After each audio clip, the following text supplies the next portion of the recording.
In the recent interviews I've done about the reconstruction of Ukraine, we've naturally focused on rebuilding physical infrastructure, but conflict also destroys the education of young people, and that means their future as well, and that might be harder to reconstruct. A recent study of conflict on schooling gives us some clues about the likely scale of this problem. Hello, Tillman. Hi, Tim. And Michele, hello as well. Hi, Tim. Now, Tillman, first of all, it is clearly far too early to study in any detail the impact of the war in Ukraine on educational achievement, but you have previously studied this topic in some detail, haven't you? You studied the Second Intifada in the West Bank. Tell me about that conflict. When was it? What was it? I think we all know that there has been a conflict, a violent conflict in the region between Israel and the Palestinians for many years. But the Second Intifada was a period in the early, what are they called, noughties, from about 2000 to about 2005, 2006. It sort of petered out a bit, when there was a particularly heavy round of fighting and protest, violent protest, counterattacks, with many thousand people dead. About numbers differ, but about 1,000 on the Israeli side and about 4,000 on the Palestinian side. So quite a heavy burden of conflict. And Michele, I would imagine that in any conflict situation, it's almost impossible to isolate the impact of the conflict on education with any precision. What was different about this conflict that might make it possible? Well, there are essentially three main reasons why that setting was useful for understanding the effect of conflict on education. The first one is that high school enrollment, which is our focus in the paper, is very high in the West Bank, and this is something that is important because this gives us a lot of observation to study the effect on the students. And the second one aspect, which is very important, is that the characteristic of the conflict actually made the education system continue functioning. So we are studying not a setting in which the situation is so bad that the schools are totally closed or students do not go to school never, but it's a situation in which you have a conflict and at the same time students continue to go to school. So this gives us a different perspective on the impact of the conflict on the behavior of the students. And also we have some advantage in terms of data availability, which allow us to study exactly this setting because of the information that we have on schools. Maybe we can talk about this a bit later on, and also the conflict intensity that is occurring in that area. And Tillman, something that might surprise people who only ever see the West Bank on the news, it sounds from what you're saying here that the education system was working pretty well before this conflict began. Yeah, generally speaking, the level of education among Palestinians is very high. And so you have a very decent primary school education system. You have a very decent secondary, so high school, and near universal attendance in that, boys and girls and across the board. And people are staying there, getting education. Because also it's a way to make a livelihood later. Yeah, the schools are good. And then there is even a lively tertiary, so university education system. And so kids really want to go to university. They want to get a high school leaving exam. And so in that sense, it's different from countries at war in Africa or, much lower income countries where maybe there isn't a university education system to which you can aspire. Right. So, Michele, what are you measuring as the outcome in this research, and for who, and when were you measuring it? So we have access to this administrative data on individual test score for the final high school exams. This is exactly what Tillman was mentioning. So we are looking at the people who are in high school and they take the final exam before going to the university. And we have this information for the whole population of students in the West Bank for the period during the Second Intifada, which is 2000-2006. And so we can use this information to look at the probability that they pass the exam, they get enough test score high enough to access the university, and also to access the university abroad, because there are different cutoff levels for having the opportunity to choose one place or the other to go to the university. So we have a fair amount of outcomes that we can look at. And you're economist, though, so you need to find some sort of source of variation in this so that you can make a causal link, don't you? How do you find that variation? So what we use essentially is the information on the school in which the students are enrolled. So we use the within school variation over time in the number of fatalities that have occurred in the locality of the school during the academic year.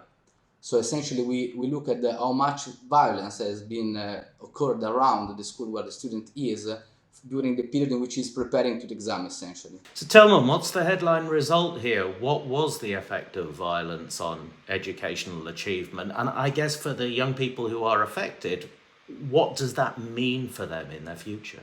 Well, at some level, perhaps the results are not surprising. We find that conflict reduces students' educational achievement. But what is perhaps interesting is that because the data situation is so good, as Michele says, and we can measure this in great detail, we have these several indicators which he indicated, and we find that conflict reduces the probability of passing the exam at all. So you might actually fail.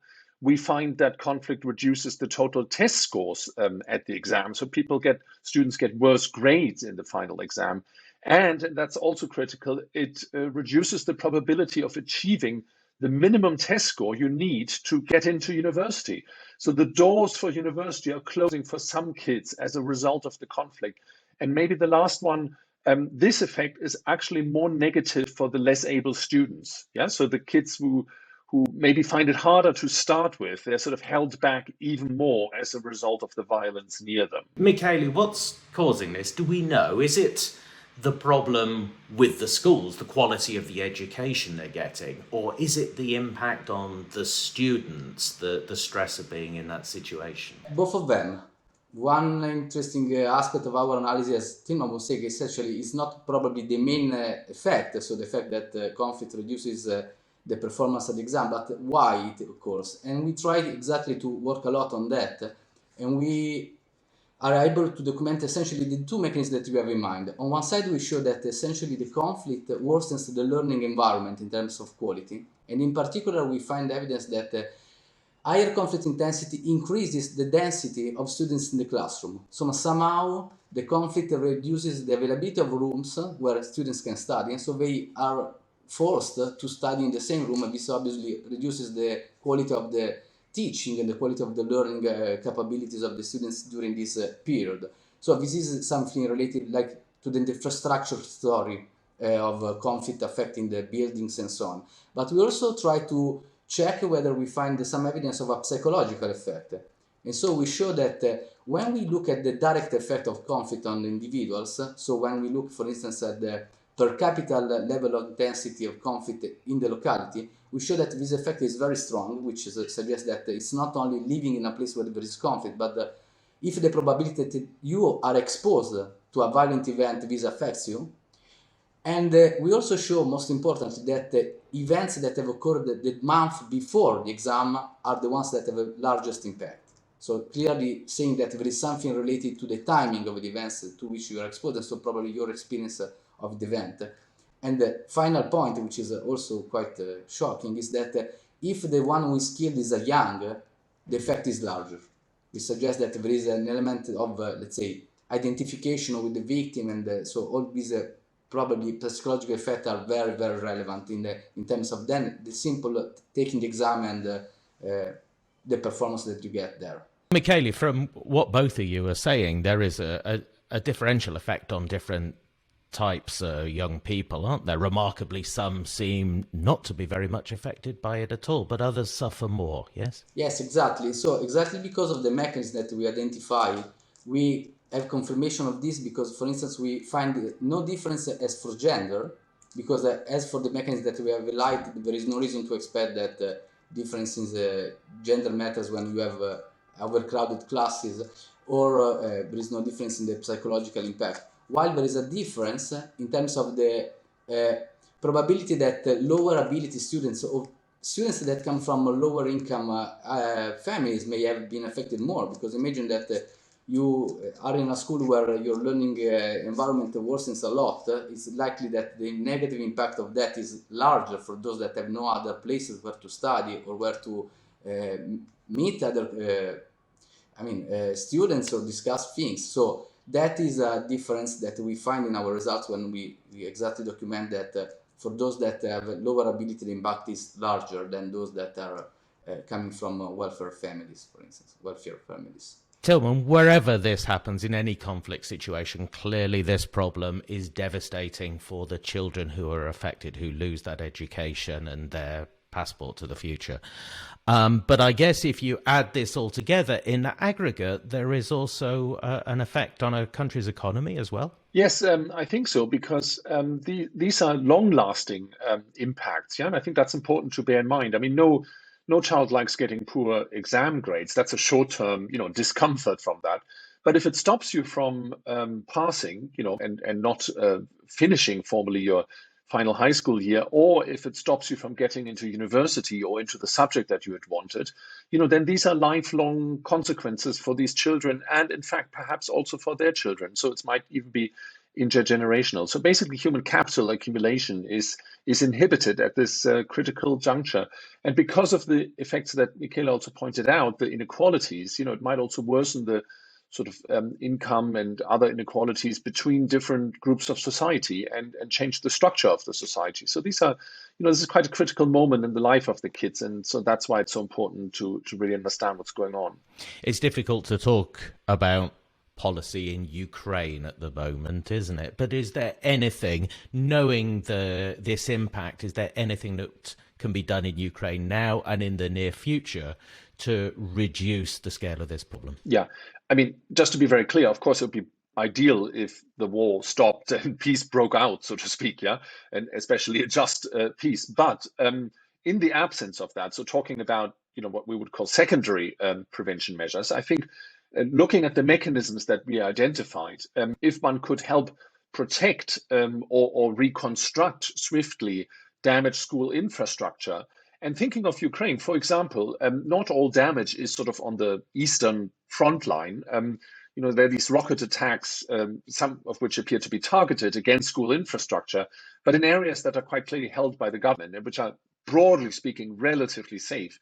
And so reconstructing those settings quickly is possible and is important for the children so that they can go back to school and learn, with as little sort of obstacle in their way as possible. And the second thing is helping to provide psychosocial protection for the children, trying to give them maybe some counseling or some support or some, moral support. I mean, it's a terrible situation to grow up in, but probably at the margin, it makes a difference, and trying to normalize things for them a little bit and might make a difference. That's what we observed in the data, that kids who have a difficult psychosocial environment as a result of the war, suffer more. And I think the idea that this conflict is sort of God-given, then nothing can be done about it, and we just have to feel pity, that's not right. Things can be done, and I think that's helpful even in a situation of great despair. Well, as I'm saying quite a lot at the moment, let us hope that something is done, considering what you have found about the scale of this problem.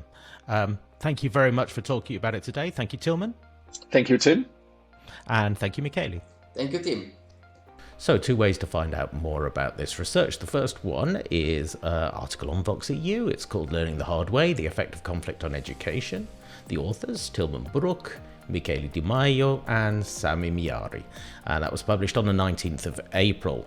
If you want to go back to the original research, you'll find the source article in the Journal of the European Economic Association from 2019, same title, same authors. Well, that's all for now. We'll see you soon.